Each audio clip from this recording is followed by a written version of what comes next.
Hello. Today I'm going to be explaining how complicated the topic of red meat is. Humans have always eaten red meat, seemingly without consequence. But now with advanced technology, observational studies, and health experts, it seems there might be enormous detriments associated with consuming red meat. I probably don't have to tell you what red meat is, but I will. Red meat is a huge part of our diet. By definition, it is the meat of mammals whose meat is red when raw. Duh. Anyways, this topic is so often confusing because humans have eaten animals for centuries, and recently, scientists are contributing diseases, cancers, and various health problems to red meat. So this is cause for confusion, because this food that everyone eats is possibly detrimental to our health, but no one is sure. Today I'll be explaining 3 arguments from 3 separate articles, and why each of these might be true.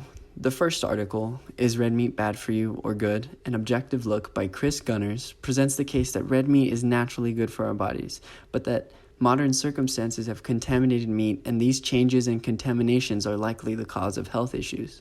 He writes that properly cooked red meat is likely very healthy, also bringing up the fact that cows in the past ate differently than most modern-day cows.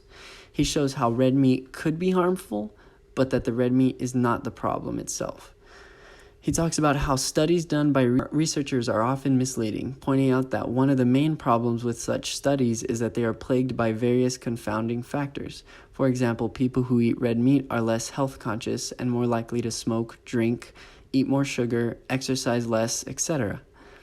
This article builds its argument by showing how the processing and production of red meat is the problem, logically concluding that red meat today is different than it used to be.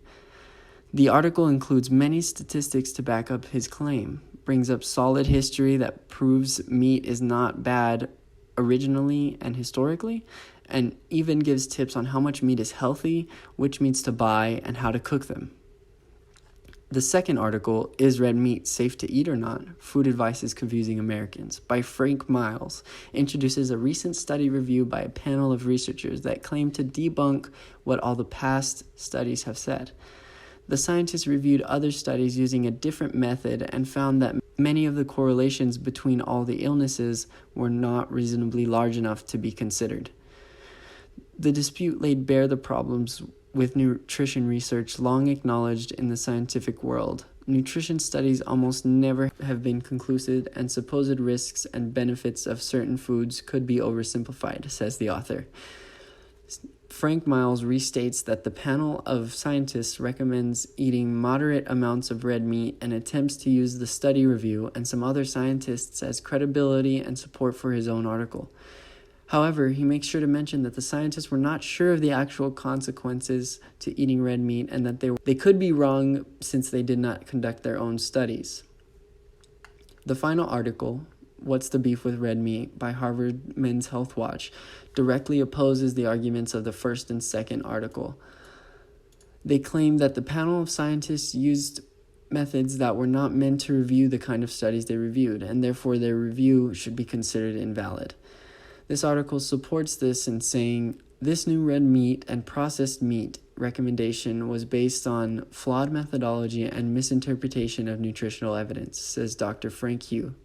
Using trusted doctors to back up their claim, and then specifically claim that the methods used to review the studies are supposed to be applied to randomized clinical trials, not observational studies, which makes no sense to me, but makes reasonable sense in general, since measuring something by the wrong scale will give you the wrong answer. This article also looks at its own evidence, supported by the words of Dr. Hugh. Evidence that says that red and processed meats do increase health risks. You do not need to eat red meat, and that some kinds of meat are not necessarily better than others. And backing this by saying that there are no studies to support the opposing side, all the nutrients in red meat can be gained from other foods, and that low intake of red meat is better for you overall. All this is backed by Dr. Hugh's claims. To conclude this argument, the first and second articles advocate for meat and concludes that meat itself is not the problem, but the poor processing, cooking, and inconclusive studies cause the misconception that meat is bad for us. On the other hand, the last article shows why meat is unhealthy in high amounts, showing the studies done and supporting its claim with a credible doctor. All of these use logic and credible sources to build their arguments, which only adds to the audience's confusion, because who should we trust if everyone seems trustworthy? It seems that regardless of technology, doctors, and observational studies, red meat has been and will continue to be eaten, and the connecting factor is the implement of moderation and safety in diets. Because while there is no clear winner to this argument, all articles agree that moderation is the best option, and whether you eat red meat is not going to cut your lifetime in half if everything is eaten in moderation.